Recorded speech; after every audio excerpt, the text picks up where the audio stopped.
Good morning, everyone.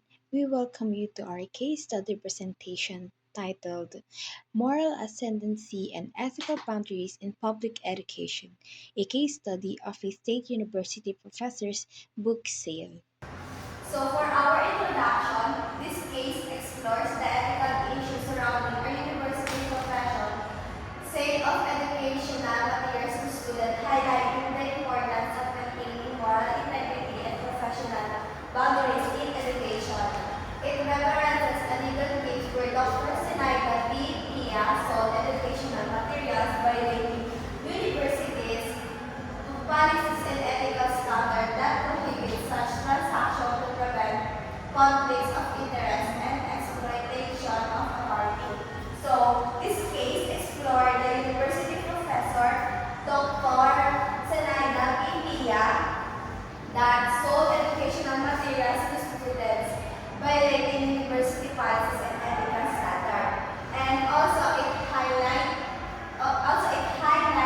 the importance of maintaining and moral integrity and professional boundaries and education to prevent conflicts of interest and ensure a fair, trustworthy learning environment.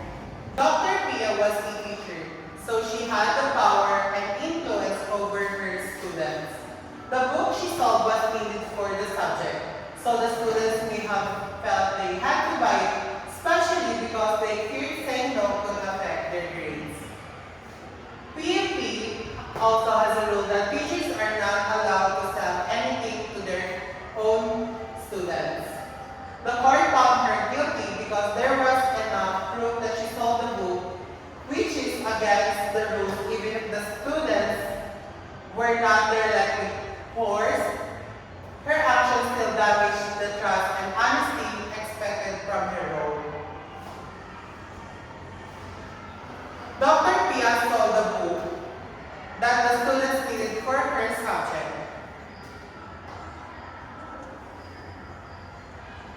Students may have been pressured to buy it, but PUP has a rules that teachers wasn't allowed to sell anything to the students. But later on, the court found a proof that she sold a book to a student, and later on she was found guilty. The ruling is to avoid conflict and abuse of power. So now, we're going to talk about what Dr. Pia did. Dr. Pia just sold the photocopied research paper made from her former student. She sold this for only 120 pesos only, without consent and permission from her former students. Because of this, a complaint against filed her. Also, Dr. Pia was found to be violated the PUP Circular Memorandum No. 23, 1992 and the Code of Ethics for Professional Teacher, Article number 10, Teacher and Business, where she asserted that students' purchases were voluntary. The Ombudsman's ruled her position created an implicit pressure as the material was critical to her subject, and also the Supreme Court and the Court appeals and upheld this decision as the highlighting the importance of ethical standards in public education. According to Article 10, Section 3 of Code of Ethics for Professional Teachers, that teachers are not allowed to sell products inside the school premises, in the students, in their colleagues, which is not allowed by the law and the school policies. If a teacher doing this, it's wrong because they are taking advantage of authority for personal gain. Those by violating ethical rules and school rules. So, hearing possible solutions or suggested actions, it says here that to prevent ethical violations like direct visits to students, the university can conduct seminars and training for faculty to avoid conflicts, ensure fairness, build awareness of accountability, and promote resilience. Additionally, it should regularly review and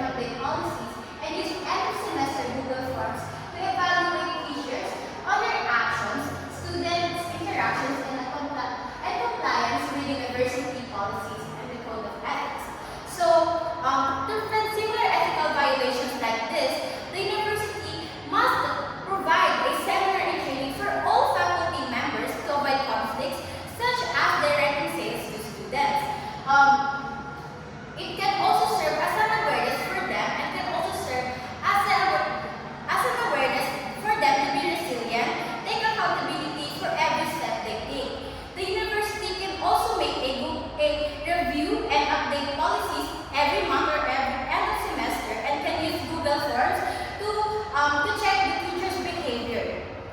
The Supreme Court appeared that professors selling materials to students, even without forcing them, is illegal.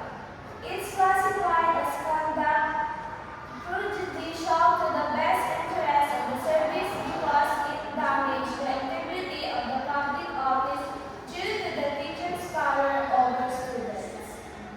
Faculty must strictly avoid selling items, as the practice creates an appearance of inappropriate under the General Code of Conduct for Public Affairs.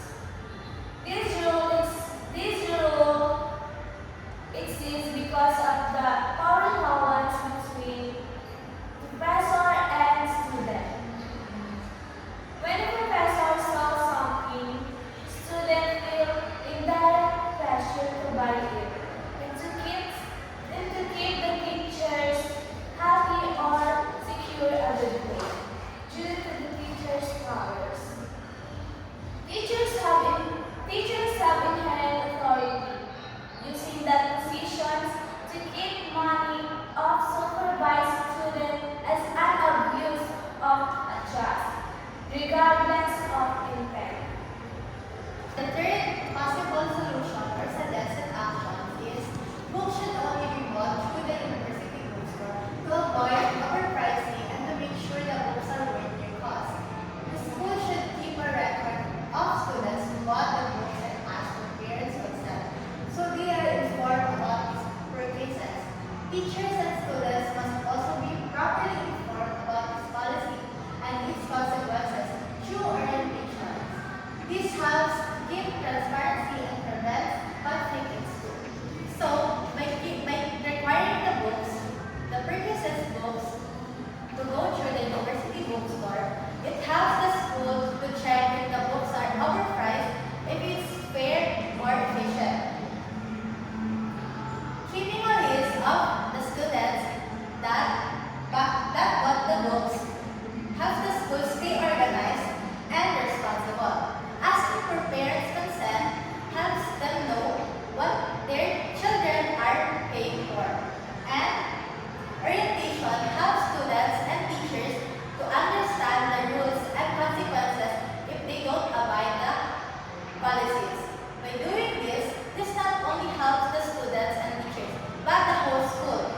It resolves conflict, builds trust, and gives transparency to all the people in the university.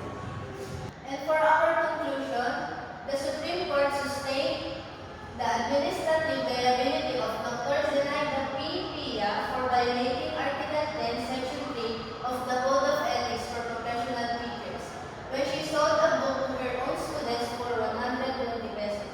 Despite claims that the purchase was voluntary, the court ruled that her position as a teacher put a moral pressure on students, making the act unethical.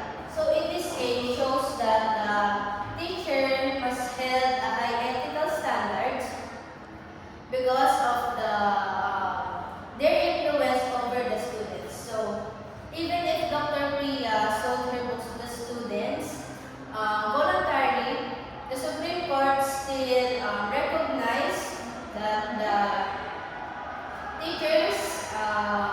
the teacher's authority can make the students feel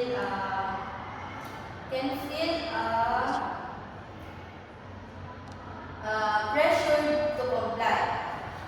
So the next is selling her own books violated the Code of Ethics, which specifically the Article 10, the teachers and business. So in a place, personal gain over professional responsibility. So the ruling